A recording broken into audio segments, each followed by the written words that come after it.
Hello guys, welcome to ASHA vlogs. Last వీడియోలో చెప్పాను కదండి, మా అమ్మ వాళ్ళ ఊర్లో సీతారాముల కళ్యాణం జరుగుతుంది. అలానే ఆ 3 రోజులు యాత్ర అనేది జరుగుతుందని నేను, మా చెల్లి, మా బాబు, మా మామయ్య, వాళ్ళ పాప, మా 5గురం కలిపి యాత్రకి అయితే బయలుదేరాము. పందిరి వేసేసి చిన్న గుడిలా కనిపించింది కదండి, అక్కడైతే రాముల వారి కళ్యాణం చేస్తారు.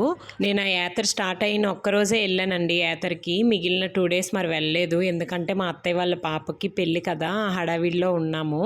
ఫస్ట్ డే అయితే మాత్రం చిన్నపిల్లలు ఆడుకునేవే ఎక్కువ ఉన్నాయండి. మా బాబు అయితే భలే ఎంజాయ్ చేశాడు. అలా యాత్ర అంతా ఒకసారి తిరిగేసి ఇంకా మా బాబునైతే రంగులరట్నం ఎక్కించాము. ఆడైతే భలే సంబరపడ్డాడు ఎక్కగానే, కానీ తిరగనివ్వలేదులేండి, ఎందుకంటే చిన్నపిల్లాడు కదా. నెక్స్ట్ వాళ్ళ తాతయ్య వాడికి ఒక బొమ్మ కొన్నారు. భలే ఎంజాయ్ చేశాడు. దాంతోపాటు ఊదడం అయితే రాలేదు వాడికి పాపం.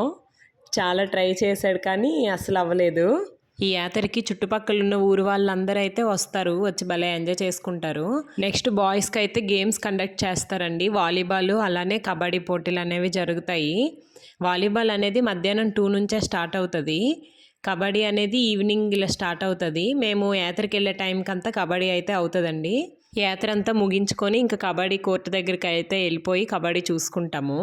నైట్ 9 నుంచి రెలా డ్యాన్స్ బేబీ డ్యాన్స్లు, సాంఘిక డ్రామాలు అయితే కండక్ట్ చేస్తారు.